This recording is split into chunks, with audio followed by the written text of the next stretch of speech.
is going on, everybody? This is Jordan Landry, and welcome to my podcast. Now, it's not one that I have a name for yet. I'm still tinkering with how I'm going to go about recording, what sports I'm going to talk about. So bear with me while I think of a new name. It was the Untitled Podcast for a while. I feel like that's not necessarily the best name for it, even though it is untitled. And so I guess we could still call it the Untitled Podcast because I am still working towards finding a title for this show.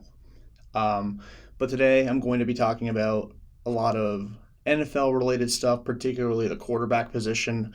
Obviously, the big news coming out the last couple of days was Tom Brady retiring after 22 seasons and 7 Super Bowl championships, 6 with New England and 1 with the Tampa Bay Buccaneers. So yeah, without further ado, let's get into it. So Tom Brady retired after 22 seasons, 7 Super Bowl championships, and it was a huge bit of controversy over the course of the past week or so. Adam Schefter was the first to report it, and a lot of people, including Brady, his camp, the Buccaneers, kind of denied it initially, talking about how Brady was nowhere near a decision about whether or not he was going to retire. He hadn't contacted the Bucs to tell them he was going to retire. In fact, he had done just the opposite. He called them to say that he hadn't made a decision yet, and that the reports saying that he had retired were not true in that present moment. A few days later, Tom Brady retires from football, leaving behind him a tremendous hole in Tampa Bay, but also it broke the Twitter world. It broke the sports Twitter world for about, I guess you could say, 72 to 96 hours from the initial report to when Brady officially announced it himself. So I think the first question when we talk about Tom Brady's career, we already know he's the most successful quarterback of all time, most successful NFL player of all time, and you could argue one of the most successful athletes in the 4 major sports in American history, in North American sports history, with 7 Super Bowls, just given the degree of difficulty, the salary cap, yada, yada, yada, the whole 9 yards. But where does he rank in terms of the 4 major sports in North America in terms of athletes? For me, I have him at number 4, and I will give you the 3 guys I have ahead of him. Number 1, and this is kind of a 1 and 1A type deal. So I guess you could really say that Brady's ranks 3rd. We have 1A, 1B, then 2, then 3, which would be Brady. But 1A, I have Michael Jordan, and I know that it's very, very difficult to compare, especially in basketball, with the constant rule changes and whatnot, eras. They're different. Athletes have gotten progressively stronger, faster, more talented over the years. But I have Michael Jordan as my 1A North American sports athlete. 30.1 points per game in his NBA career, won 6 NBA finals in all 6 appearances, or in his 6 appearances. Was a 5-time MVP, 14-time All-Star, 9-time All-Defensive Team, and 10-time scoring title champ. So Michael Jordan definitely deserves to be in that conversation. I think it's pretty clear that he ranks higher than Tom Brady.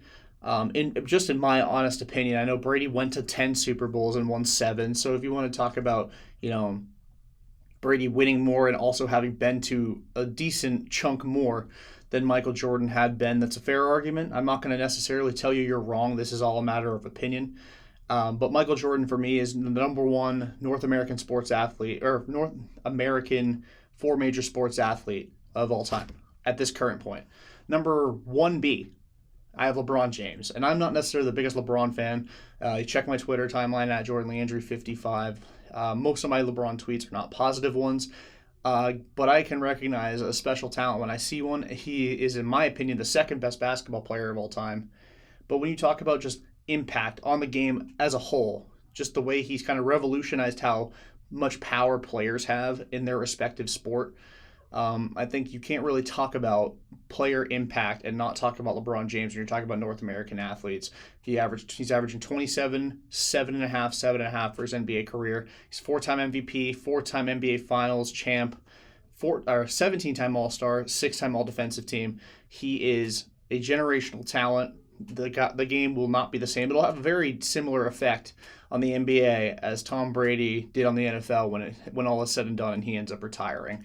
Number 2, I guess I could say, depending on how you want to look at it, This one's going to be a bit controversial, depending on your stance on performance-enhancing drugs. But I have Barry Bonds as my number 2 or 3, depending on how you want to shake up my list, athlete in North American four major sports history. Let me get one thing clear. I understand that he used performance-enhancing drugs. I understand that he has been essentially blackballed from the Baseball Hall of Fame, just like he was after the 2007 season, from continuing on his MLB career. Like you're telling me nobody would have used him as a DH in 2008, and so on. But a 173 WRC plus for his career. He was 73% above league average for his major league career as a hitter. That is unbelievable. He was a 7-time MVP, won 8 Gold Gloves, 14-time All-Star. He's the all-time leader in walks, all-time leader in intentional walks, and all-time leader in home runs. Now, he never won a World Series.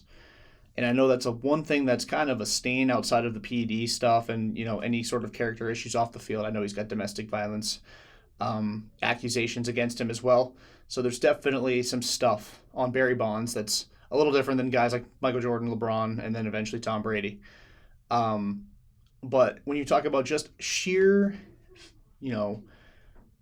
sex appeal, I guess you could say, for an athlete, just the kind of appeal people had to him, the fear that his opposition had of him, he is, in my opinion, the second, or he would be the third best athlete on my list. But he's number 2 technically. If we're talking 1A, MJ, 1B being LeBron, and then Barry Bonds would be number 2. And then I go to Tom Brady. I don't think you could really beat around the bush. I mean, I know Wayne Gretzky's there as well. I think when you talk about eras, like I said, it's very difficult to compare era to era, especially in sports especially in speed and skill and like very fast-paced sports like basketball, football, and hockey. It's a little bit easier to do so in baseball, in my honest opinion. It's still not necessarily easy, but it's easier. Tom Brady for me, number 4. I think he is higher than Wayne Gretzky. I mean, 7 Super Bowls. The degree of difficulty to do that with the salary cap and all that. You got opposing defenses that are getting increasingly violent every single season, and it's been kind of that way for a while. It's been getting increasingly violent. I know quarterbacks have had rules in place to kind of protect them over the last decade, since Brady actually tore his ACL after in the 2008 season. But 7-time Super Bowl champ, 15-time Pro Bowler, 3-time MVP, potentially 4-time. We don't know who the MVP will be of the NFL this season. 3-time All-Pro. He's the all-time passing yards leader, touchdowns leader, second all-time in game-winning drives, and he owns the 2 biggest fourth-quarter comebacks in Super Bowl history. Now, I know Patrick Mahomes came back from a 10-point deficit against the San Francisco 49ers a few years ago, so technically he's got 2 of the 3 biggest, but he owns the 2 largest comebacks in the fourth quarter in Super Bowl history, with the comeback against the Falcons in Super Bowl 51 and the comeback against the Seahawks in Super Bowl 49. Both being double-digit point comebacks. So I have him as the 4th best 4 major sport athlete in North American sports. Let me know if you disagree. If you're listening to this on Spotify, tell me on Twitter that I'm wrong, at Jordan Leandry 55. And also, if you're watching this on YouTube, comment it down below. Tell me where I'm wrong. Tell me where you'd have Tom Brady. Tell me, why Michael Jordan and LeBron shouldn't be 1A, 1B. Tell me why Barry Bonds shouldn't even be listed here. Tell me why Brady's the best. I don't really care. Tell me why I'm wrong. Do so down below.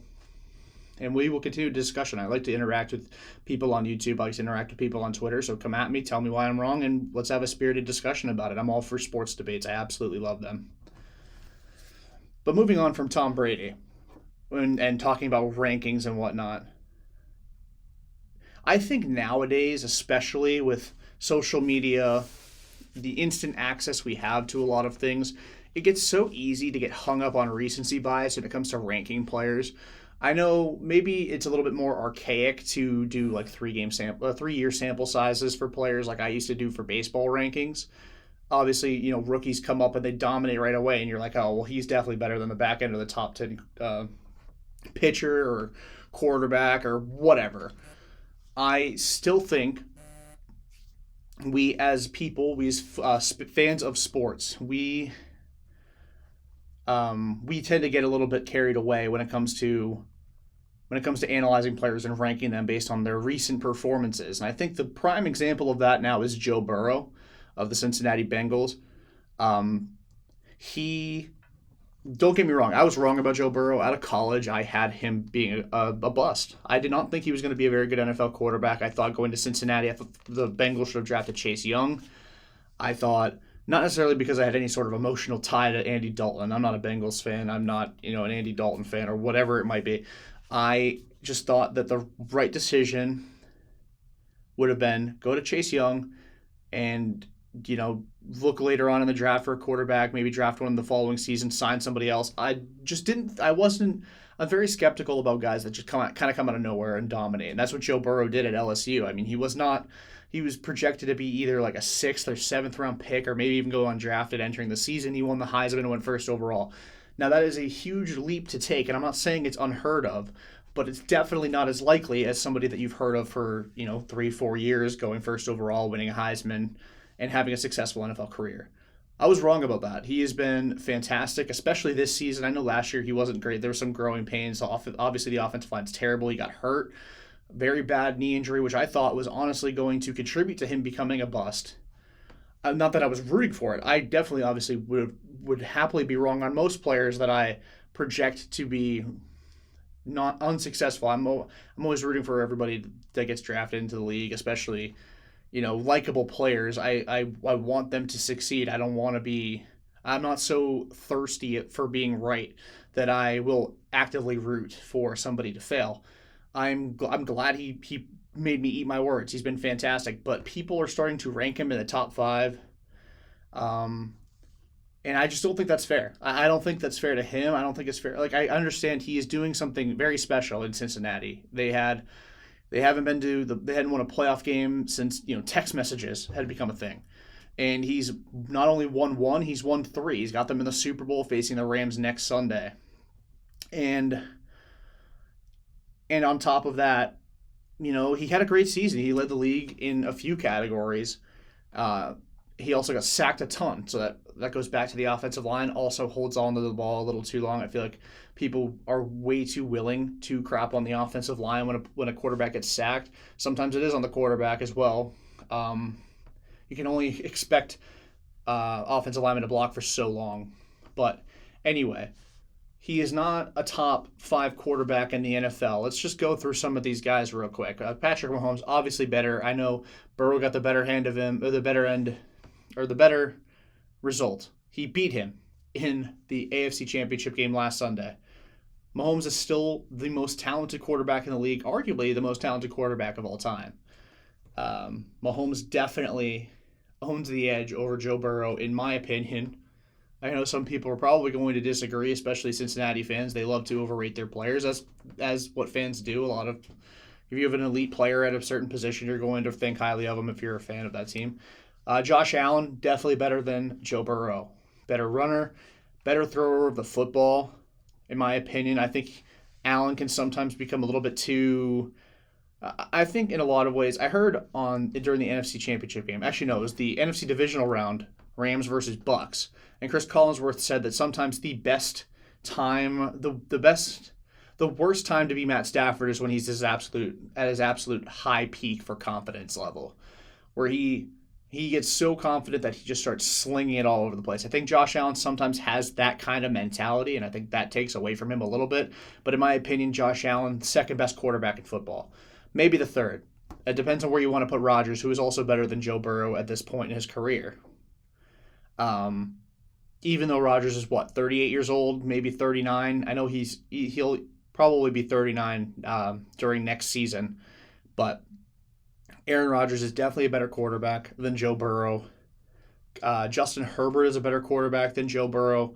I think Burrow is doing more with less in the sense that Herbert has a better offensive line than Joe Burrow does. I think Herbert has better running backs than Joe Burrow does. I know Mixon's pretty good, but like Samaje Perine versus Justin Jackson out of the backfield as a secondary back, I think that definitely separates a little bit more than Eckler, who I also think Eckler's better than Mixon, but I think it's a little bit more of a wider gap when the further down the depth chart you go. I think Joe Burrow has better wide receivers and tight ends than Justin Herbert does. Now, I know Herbert has Keenan Allen. I know Herbert has Jared Cook. I know he had Mike Williams. I know Mike Williams is a free agent, so we'll see where he ends up going. But I think Jamar Chase, T. Higgins, C.J. Uzama, Tyler Boyd, that is a much better supporting cast in favor of Joe Burrow than Justin Herbert. So naturally for me, I would be more inclined if the numbers are close, which I don't really think they are. I think Herbert's got a pretty decent edge in a lot of statistics. I would go with Justin Herbert. Also, you look at the degree of difficulty on some of these throws, and I just don't see Joe Burrow making those types of throws like I see Justin Herbert do. I have Herbert as my quarterback 4. Tom Brady obviously retired. Brady would have been 4th, and then Herbert 5. But behind Joe Burrow, or behind Justin Herbert, I have Kyler Murray. I think Kyler Murray is very limited in what he can do given his size. He has to play out of the pistol and the shotgun a lot more because he can't really see over the offensive line. He gets banged up a lot. I just think he's more explosive. I know he has better weapons as well because he has D-Hop and he has Christian Kirk and he has Edmonds out of the backfield. He has James Conner out of the backfield. He had A.J. Green this year who had a very nice resurrecting season. I think it was very under-talked about this season in Arizona. He had a very good season. Might have earned himself some money, whether that be in Arizona or not. But anyway, Kyler Murray, more explosive player in my opinion than Joe Burrow as well. I have Lamar Jackson ahead of him, and I know Lamar Jackson, that's going to be an unpopular opinion. I think Lamar Jackson has made tremendous strides as a passer, and you cannot deny that he is one of the best runners in the NFL, regardless of position. He is an explosive player, and then you also have to factor in that Lamar's a quarterback, so that makes it even tougher to defend because as long as he slides down, you have to be wary of that. He gives himself up. He's going to have the quarterback rules on top of being an explosive runner. Already impossible to tackle him. And like I said, I think he's made tremendous strides as a field general, as a passer in general. He's made a lot more tight window throws over the last couple of seasons that I think people want to give him credit for. It's very easy to criticize him once he makes a mistake, but you don't really realize that he also makes a lot of plays, a lot of successful plays on some of these plays that you're seeing him also make mistakes on. But it's a lot easier to criticize than it is to give him credit for the times he does it, especially since he's such a polarizing player at the quarterback position because people like to call him a running back. But I think Lamar Jackson has blossomed as a passer. He's not necessarily the best in the world, but as long as he maintains the kind of athleticism that he has and he's still as elusive, still quick, which I think he will be for another 4 or 5 years, he deserves to be in that conversation as a top 5 quarterback. I think I have him as 6 now. And you also have to be mindful of the fact that the dude won an MVP for a reason. I think as his team around him gets better, and I wonder if Antonio Brown will end up signing in Baltimore. I know he said he wants to play with Lamar Jackson. I know his cousin, Marquise Hollywood Brown's on the Ravens already. Have Antonio Brown, Marquise Hollywood Brown, and Mark Andrews on the same offense, and on top of all the running backs getting healthy again in Baltimore, Lamar Jackson could have another MVP type season next season, and I would not be surprised in the slightest. I think you could also make the case for Dak and Stafford. I'm not going to, but I think you could. But I already listed 6 quarterbacks right there better than Joe Burrow in my honest opinion. Again, tell me if I'm wrong. Tell me where I'm wrong. Do it in the comments. Do it on Twitter at Jordan Leandry 55. But I think Joe Burrow right now, 7th is a fair. If you put him at 7, I'm not going to question your knowledge of the game of football. I think if you put him in the top 5, you're being a little bit ambitious. I know he's having a great postseason run. He's having a Cinderella-type postseason run. But at the end of the day, there are still plenty of elite quarterbacks in football. And also some of the rookies may end up improving too. I'm not saying that like Fields and Lawrence and Mack and Zach Wilson are all going to blossom into superstars, but I'm saying as time goes on, I mean, guys other than Burrow develop as well. So I think right now I have Burrow as my quarterback 7, and I think you could probably put him behind Dak and Stafford if you wanted to. I think Burrow is a top 10 quarterback. Where in the top 10? It would probably be in the back half, 7 to 10 in that range. Obviously, Russell Wilson's better than Burrow too. I completely forgot about him. So put him ahead of Burrow. So that actually puts Burrow at 7 for me. At 8 for me. So I think that's a very fair ranking of him. Somewhere in the 8 to 10 range is fine for me, but let's not put him in the top 5. You're starting to overrate him, and it makes very likable players start to grow a little bit starts to make you hate them a little bit. I mean, not saying that people overrating Joe Burrow makes me hate him. I don't hate Joe Burrow at all. I'm just saying that's where you start to get the guys that overcorrect for the overrating by severely underrating him. And I think let's just call it like it is. Joe Burrow, top 10 quarterback, definitely back half of the top 10. There are definitely guys better than him in the NFL. He is not a top 5 quarterback in the NFL. So moving on to the other team in the another team that made conference final weekend. Jimmy Garoppolo, San Francisco 49ers quarterback. His time there is probably done. He's had a very polarizing end of his Niners career. He was fantastic for them in getting them to the Super Bowl in 2019. And when I say fantastic, I say that relatively loosely. I mean, he's always been the kind of guy that, in my honest opinion, his best skill set, his best trait as a quarterback is staying the hell out of the way. Now, he's not a bad quarterback by any means. I don't think he's particularly, good. I think he's probably a 50th percentile quarterback in the NFL in terms of starters. I think if you ranked all, I think it's probably only about 40 quarterbacks you could accurately rank. Because I think you get really ticky-tack when you start ranking backups. But I think if you go into the top 40, I think Jimmy Garoppolo is very reasonably in the 16 to 19 range for quarterbacks. I think that this year specifically, it was very top-heavy in the NFL for quarterback play, and outside of the top 8 or so, 9 to 18, a lot of those guys were very interchangeable with one another.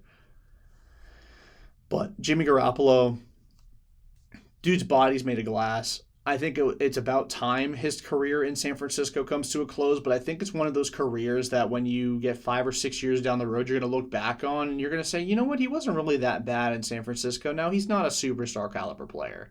He's grossly overpaid. I think he's due $28.9 or something million next season. Maybe it's 26.9.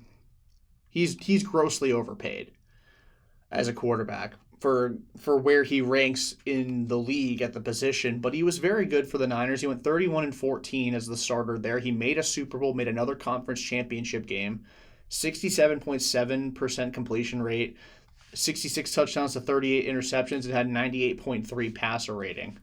Also had 9 fourth quarter comebacks. I'm curious where he ends up.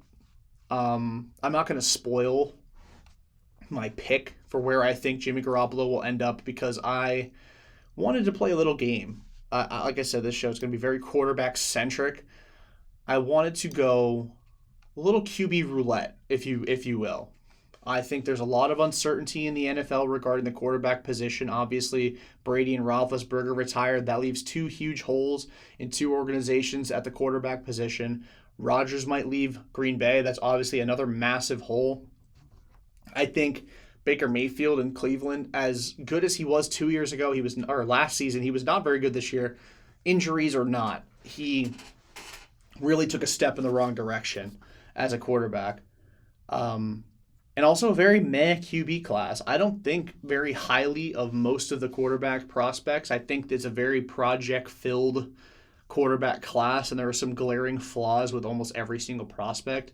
Like some serious flaws, I should say. Not necessarily glaring. I think everyone obviously has flaws. Nobody's the perfect prospect. And I think also you could see a lot of veterans that maybe backed up this season finding their way onto a team and starting somewhere.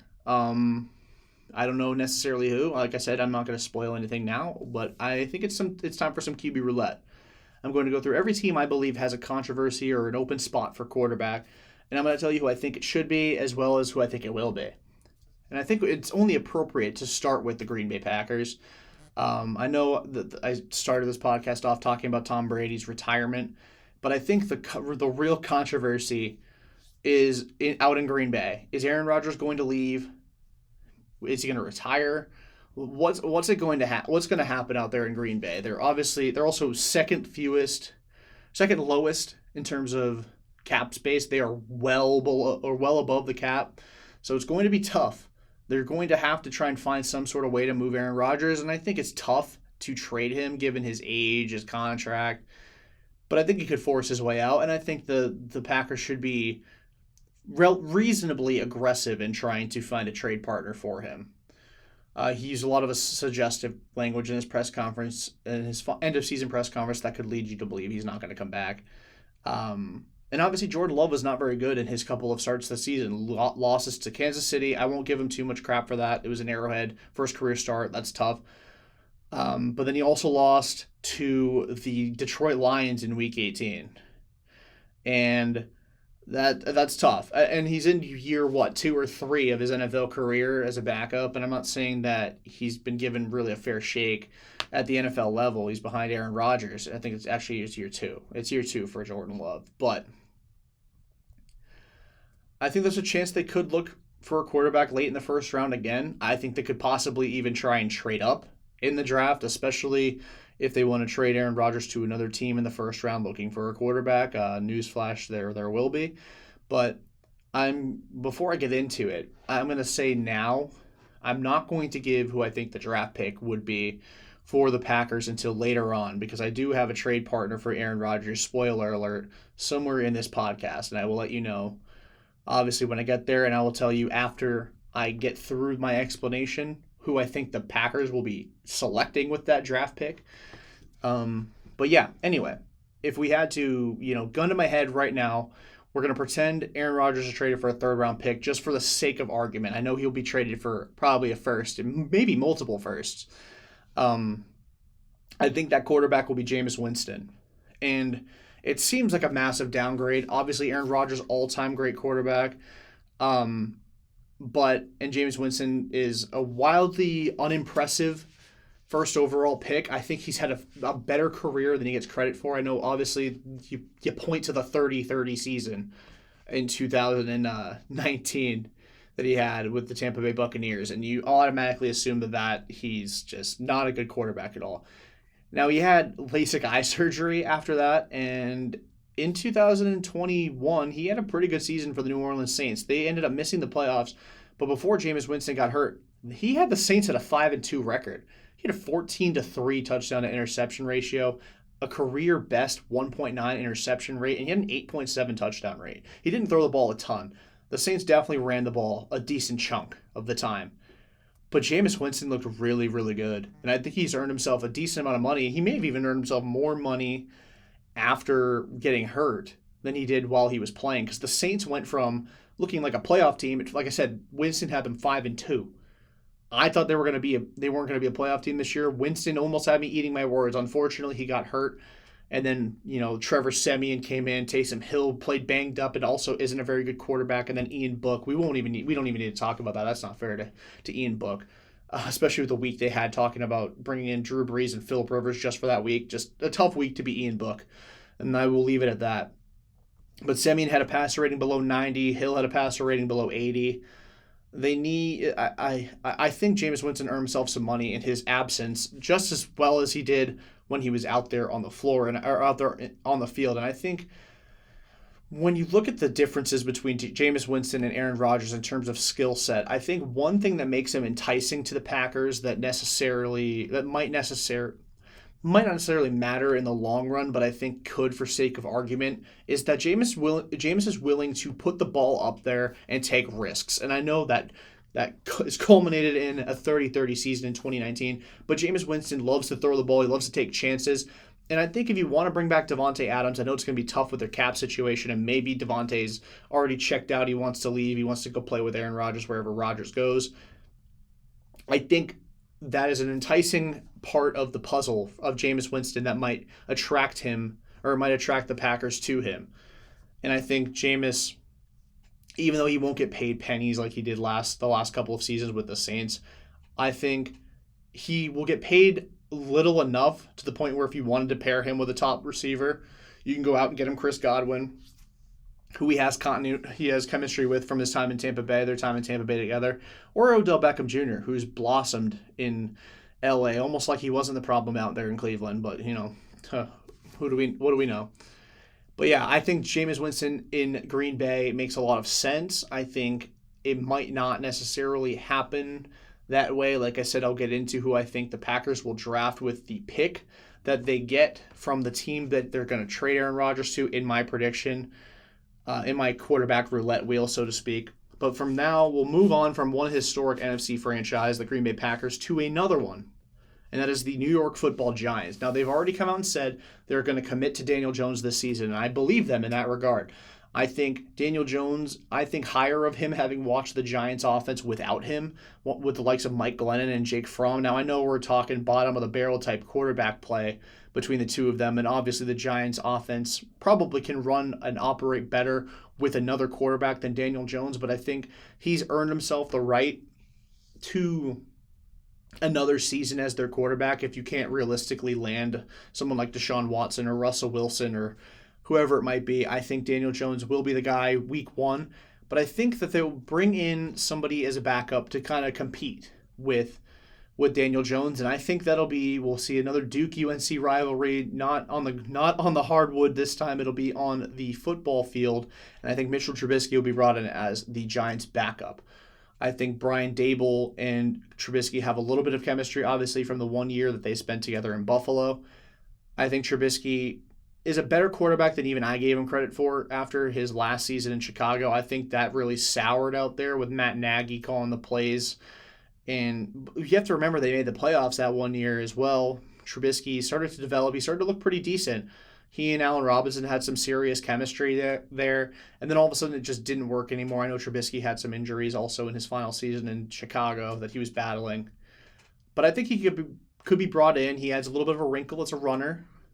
But the point is the Giants can't have another 4 out of 6 game stretch where they score fewer than 10 points. That can't be the case. So Daniel Jones, if he gets hurt, they need a capable backup that can come in and hold down the fort until Jones comes back. And I don't know if Mitchell Trubisky is necessarily at the level where he's going to be winning a lot of football games for you, but I think he's at the level where he can keep you competitive and put you in positions to win games late, especially since I think the Giants' defense will get better over the course of the next couple of seasons. But especially next season, I think Mitchell Trubisky would be a decent backup option in New York. I obviously think Daniel Jones will be the guy there.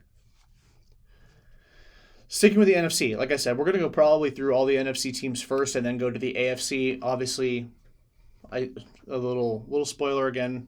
There will be who I think the Packers will end up drafting with the pick they get from whichever team they trade Aaron Rodgers to. Again, I will be announcing that later on in the show. So sticking with the NFC, I'm going to go to the San Francisco 49ers. I obviously talked about Jimmy Garoppolo at the top of the podcast before I got into my quarterback roulette wheel. And I think they feel comfortable with Trey Lance as their starter going into next season. I personally think he could benefit from maybe one more season as a backup. I think he looked pretty good against the Houston Texans, but again, that's the Houston Texans. That's not, anything special. Over the course of the season, I thought Trey Lance was okay. I know they were very impressed with him in the preseason to the point where they almost went to him over Jimmy Garoppolo week 1. I still think Trey Lance is a project-type quarterback who might need one more season to develop. And I could be wrong, and I'm totally cool with them going with Trey Lance. I don't think it'll necessarily be a mistake. I just think he'd be even better waiting one more season. I think the team could bring in 2 possible. It would be kind of a stopgap at the position. It'd be almost like a Band-Aid on a bullet wound in San Francisco. I think the 2 quarterbacks that make sense are Andy Dalton and Ryan Fitzpatrick. Now, I don't think Fitzpatrick would be willing to sign on to another team at 39 years old where he is just being strung along for, 5 or 6 games only for the job to be given up to somebody else regardless of his performance like it was in Miami with Tua Tagovailoa. I think Fitzpatrick is very good for a 5 or 6 game stretch of elite quarterbacking every season he plays. Just look at his track record in the NFL. He's littered with random stretches of just sheer dominance. So I think if they're willing to commit to him for a full season, that might not be a bad idea. But Andy Dalton also, I think I could see being brought in as a veteran presence. I think he's better than he gets credit for as well. He's been beaten up the last couple of seasons, but he still accounted for half of Chicago's wins last season. They only went 6-11. Dalton won 3 of those games. That counts for something. San Fran is also a much more optimal situation than the Bears are. And Also, the Cowboys at the time, they were really banged up. Obviously, the COVID season, Dak getting hurt. It was not a great situation for Andy Dalton to go into. I think Andy Dalton could be very good in San Francisco as the week 1 starter, and he'd probably be more willing to. I think he'd be more willing to take on that job as like a 1-year stopgap or 6 or 7 week stopgap before you go to Trey Lance. I wouldn't be shocked. Again, I wouldn't be shocked if Trey Lance is starting week 1, but I think Dalton could be a decent placeholder, so to speak. And now moving on from the Niners, we're going to the Tampa Bay Buccaneers. Obviously, Tom Brady retired. Don't know if you heard about it. I only talked about it at the beginning. Obviously, you didn't hear it from me because, I'm not anybody. But anyway, now they have Kyle Trask out there in Tampa Bay.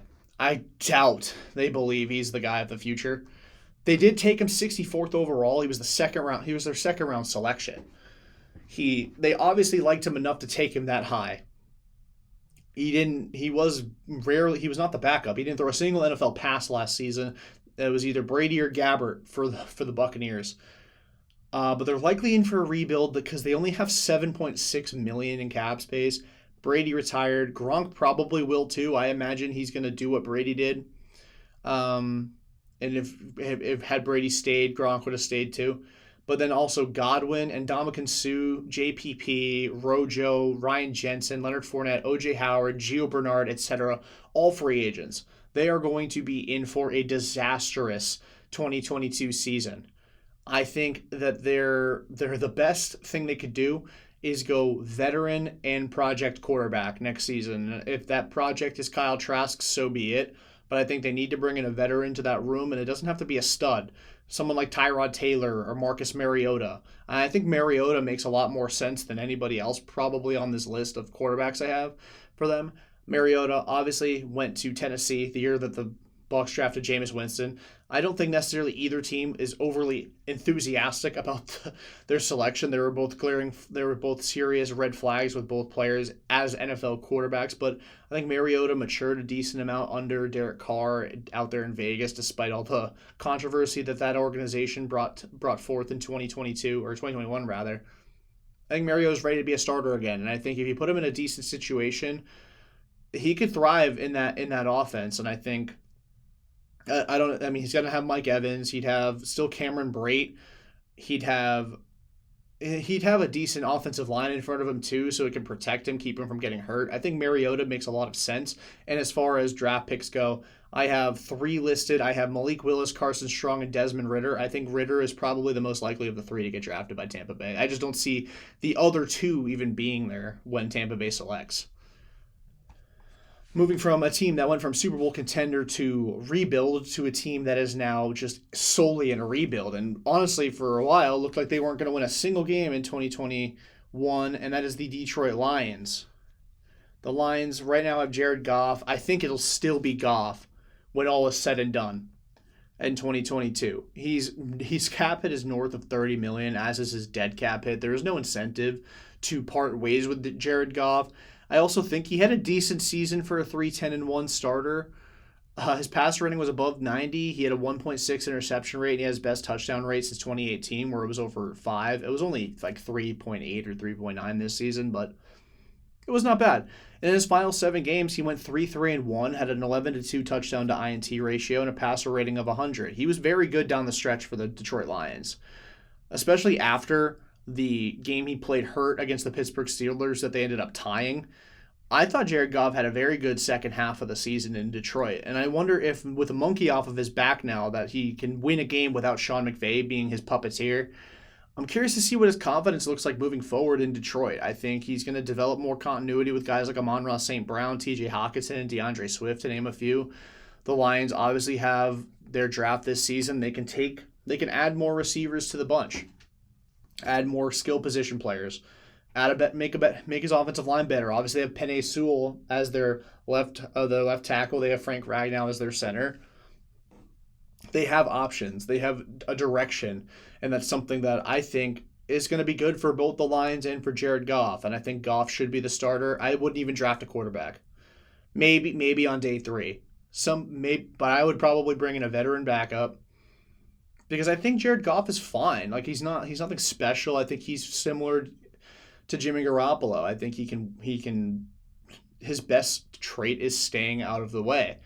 I don't know how many games Jared Goff is going to win you. I know he can obviously lose you some if he's just downright awful, but I think Jared Goff deserves more credit than he got for his 2021 season with the Detroit Lions, especially that second half. 3-3-1 from a team that looked like they weren't going to win a game for much of the season. I think Goff looked pretty good for especially that second half.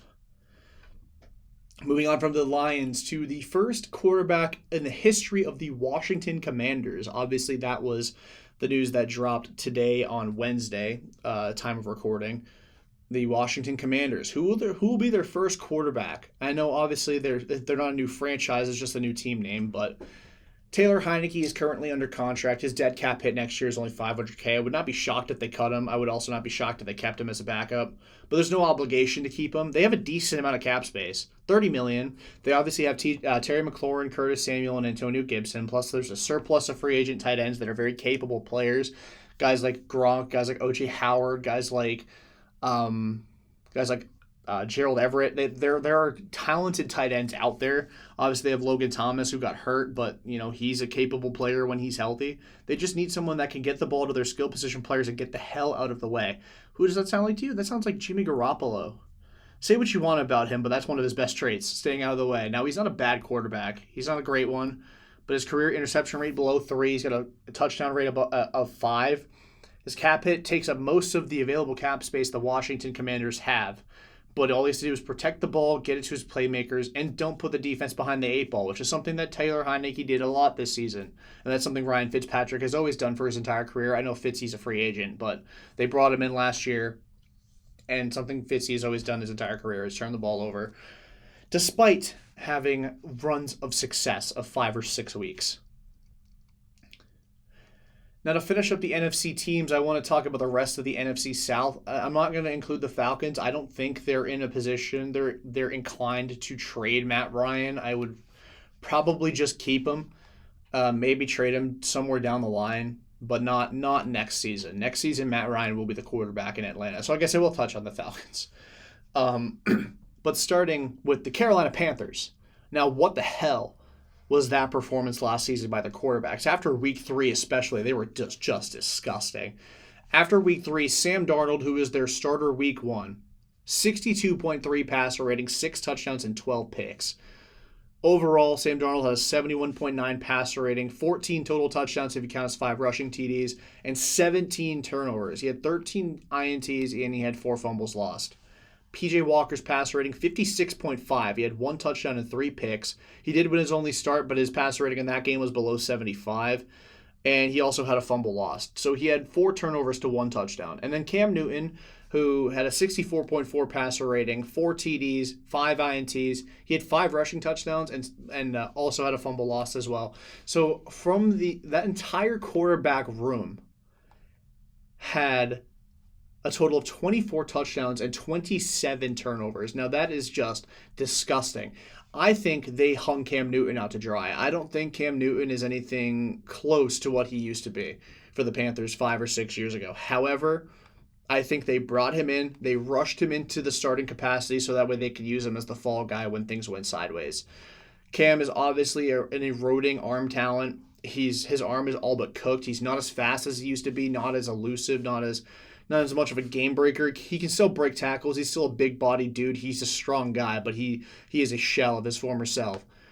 But they brought him in, and they basically determined that he was going to be the fall guy for their problems. He went 0-5 on a team that won 6 games. And, yeah, I mean, Sam Darnold won 5 games. PJ Walker won 1. Cam went 0-5. They were not very good last year at all. But they need a clean house. None of those 3 guys should be there next year. But Sam Darnold's cap hit is over $18 million. And I think with the current cap situation that the Panthers have, they have about $18.5 million themselves in cap space. You're really not going to go out there and go trade for Jimmy Garoppolo. Now, I thought that would have been a match made in heaven with guys like DJ Moore, Ian Thomas, obviously Christian McCaffrey to throw the ball to out of the backfield, Chuba Hubbard. Maybe you could use some of your draft picks instead of going after a quarterback, going after some offensive line help, maybe another wide receiver. Obviously, they have Terrace Marshall still there. But instead, I've decided that that's probably not the right decision of them. They're in a position where they likely need one more season of being just mediocre or just downright bad before they can really take that step to the next level and get back to being a competitive football team and in hopes of making a Super Bowl one day. But I think they will end up trading. Right now they have the 6th overall pick. I think they're going to end up trading down because I think the quarterback that best fits what they're going to try and do as an offense is going to be available later in the first round, maybe even in the second round. But they're not going to trade the 6th overall pick to go into the second round and go draft a quarterback. I think they're going to trade back maybe as low as 18, which is where the New Orleans Saints are picking. Another team that the next team I'll be talking about. And I think with that pick at number 18, they will be drafting Malik Willis out of Liberty. Malik Willis had 40 total touchdowns this past season, had 12 INTs. He had nearly 900 rushing yards. I think he's a project quarterback in a draft class full of project quarterbacks. Walter Football has him as their third best quarterback in the draft. The Draft Network has him at quarterback 6. I have him at quarterback 5. I have him behind Pickett, Corral, Strong, and Ritter. Not necessarily in that order, but I have him as quarterback 5. That said, I think he'll be the third QB drafted, maybe the fourth, but especially after Corral and Pickett. He just fits the timeline of what the Panthers are trying to do, in my opinion. And obviously, Darnold, you can't trade him. You traded for him last season. He's not good, but he's owed too much money. Nobody's going to want him. And he's too expensive to use as a backup, especially if you're not really trying to win, especially right away. I think the wise decision would be draft one of these project guys like Malik Willis at 18, accumulate some draft capital, which I think the Saints will be willing to do, especially since their cap situation is garbage. And the Saints are obviously in a position where their roster is more ready to win immediately, so they might draft a more NFL-ready quarterback. So moving on from the Panthers, I'm going to the Saints, and I'll just tell you point blank, they'll be the first quarterback. They'll be the first team to take a quarterback, and they'll be taking Kenny Pickett out of Pitt. I feel like given their cap situation, they're almost forced into having either him start or Taysom Hill. And I think Pickett is the most NFL-ready prospect in the draft right now. I think he's very Taysom Hill-like, except he's much more polished as a passer, and I think he's just as gifted as a runner. Taysom Hill's a stronger dude, in my opinion, but I think Kenny Pickett can hold his own, and he's obviously, like I said, a better passer of the football, so he is a better quarterback, in my honest opinion, than someone like Kenny Pickett. It's not the Sean Payton-led Saints anymore, so there's the ties to Taysom Hill may be a little different, and the desire to keep an offense similar to that might be a little different. But I think it's easier for the offense to stay consistent, especially in practice time, if you have two quarterbacks that kind of mirror each other. And I think Pickett, even though he's a better passer, I think the offense they can run with him is is similar enough to what they do with Taysom Hill that they can make that work in the case of in the event that Taysom Hill gets hurt or Kenny Pickett wins the job at a camp. Moving on from the NFC, we are moving on to the AFC teams. Now, there are only 4 teams as opposed to the plethora of teams in my slate for the NFC. But starting with the Cleveland Browns, like I said before, there's a lot of uncertainty about Baker Mayfield. He got hurt this season, and I think even myself, I'm a notorious Baker hater. And I shouldn't say hater, but I just don't think he's as good as people like to say he is. I'm one of those people that are like, you overrate him, so I overcorrect with a little bit maybe unfair criticism at times. He's hurt. He was very hurt. He's still only a year removed from having a very good season and being a score short of the AFC title game. Baker is not as bad as he was last season. Now, is he as good as he was 2 years ago? I don't know. I really don't know. I think he's a fine quarterback. I'd put him in that 16 to 18, maybe 19 range, as well as looked like Jimmy Garoppolo. But I think given the fact he has given Browns fans, he's the first quarterback to do anything on the field that gives the Browns fans reasons to be optimistic in a long while. That alone is worth something. And I think he deserves to be the quarterback again next season. And despite the ailments, he was often bad, but I think he put up enough competitive efforts with his injuries for me to believe that he was very, very much hampered by his injuries and that the talent is still there. He was obviously the first overall pick for a reason. He's got talent, and I think he deserves another season as the Browns quarterback. Now, maybe after next season that changes, but I think for the time being, he definitely deserves to be the Browns' starting quarterback. Moving from the Browns to their conference rival Pittsburgh Steelers, it is the end of an era in Pittsburgh, and it's not just for Big Ben. I think that entire quarterback room needs to get thrown to the street. They need to overhaul that entire room. Big Ben retired, Mason Rudolph is terrible, and Dwayne Haskins is terrible. That, like I said often in text conversations, that seems like one of the worst quarterback rooms, both personality-wise and performance-wise, in the entire league. Awful quarterback room. Overhaul it, and do that through a veteran and a draft pick. Now, the veteran, if you look at the free agents there are not many of them. They're a team that could be in the market for someone like Jimmy Garoppolo or Aaron Rodgers or Deshaun Watson, but I feel like they're going to be more likely to draft a quarterback in the first round, at the end of the first round, and take the veteran. And I think even though he's a shell of his former self, he has a Super Bowl ring, he has playoff experience, I would go Joe Flacco as a starting quarterback. Again, it's not necessarily a good thing, but I think the Steelers need to commit to a rebuild, and I think they also need to know that this is a quarterback class that's full of a lot of projects. I don't think going to their rookie quarterback right away is a good idea, and I don't think starting Mason Rudolph is a good idea. You need to immediately change the culture in that locker room. And their draft pick I have them taking is Carson Strong at 21st overall in the first round. I think Strong is the most polished passer in the draft. I think his only issue is the fact he's a statue, which is even different than what Prime Big Ben was. Prime Big Ben could still, evade the pocket, evade the rush, extend plays with his legs, and even run a little bit. He was not very fast at the end of his career, but he was still able to break tackles and make some big plays with his legs, both to extend plays and make throws, and also to pick up scramble yards. Maybe he can develop into something similar to that. He's a tough dude, and again, he can throw the ball very well. But I think they need to change up the culture in that locker room, and I think getting in somebody like Joe Flacco, who has a Super Bowl ring, playoff experience, and is at the very end of his career, he's more likely to be a good mentor for a team that's rebuilding in Pittsburgh with Carson Strong as their backup quarterback. Moving from the Pittsburgh Steelers to the Miami Dolphins. Now listen, I think this is going to be short and sweet. Sell your soul for Deshaun Watson. If he's going to be eligible to play, you might as well go out and get him. Tua isn't good, and they've nearly made the playoffs with him twice.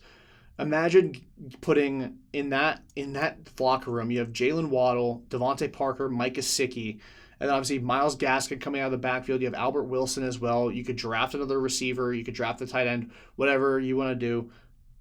Add to the offensive line, add to the defense. Deshaun Watson needs to be throwing them the football.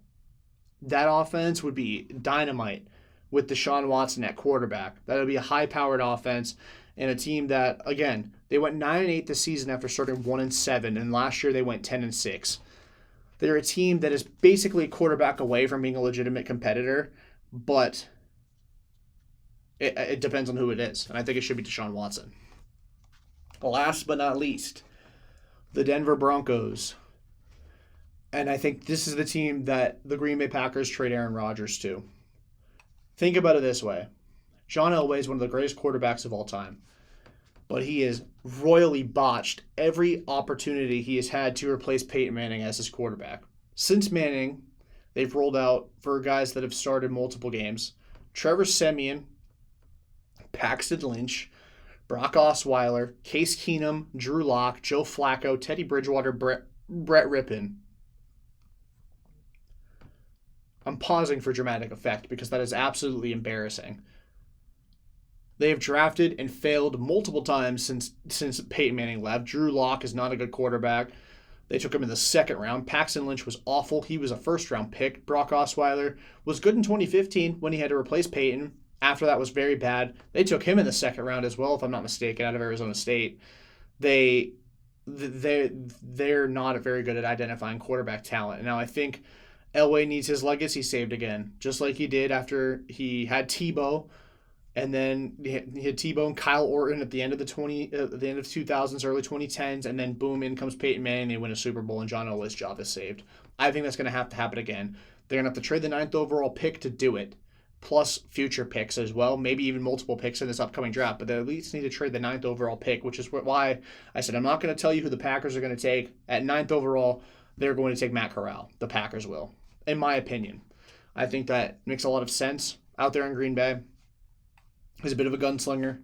He's a guy that is very good with timing stuff, solid passer of the football. A little bit of, like I said, every quarterback in this draft class is a project, in my opinion. But that seems to be like a good match there. 9th overall pick going to Green Bay. 9th overall pick among other picks and maybe even NFL-ready players going to Green Bay. Aaron Rodgers goes to Denver. And we'll see what ends up happening there. But Matt Corral will be the draft pick for the Green Bay Packers.